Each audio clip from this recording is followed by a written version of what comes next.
დუშეთის რაიონის სოფელ ფრეზეთში დევნილ ბავშვებს სამედიცინო გამოკვლევები ჩაუტარეს. რაიონში იაშვილის ბავშვთა ცენტრალური საავადმყოფოს ექიმები ჩავიდნენ. სხვადასხვა პროფილის მაღალ კვალიფიციურმა სპეციალისტებმა 6 წლამდე ბავშვებს ყველა საჭირო შემოწმება ადგილზევე უფასოდ ჩაუტარეს. უაღრესი აპარატურით აღჭურვილმა ექიმთა ჯგუფმა 90-მდე ბავშვი გასინჯა. ჯანდაცვის სამინისტროს ინიციატივით დაწყებული აქციები დევნილებით დასახლებულ ყველა რეგიონში მოეწყობა.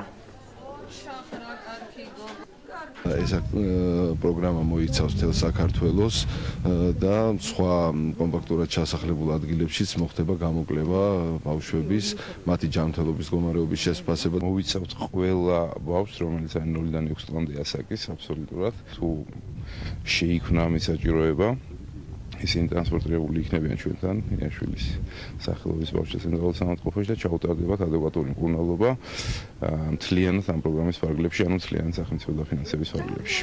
დახმარება არის. ყველაფერი რაც შემოდის, მოდის ჩვენამდე.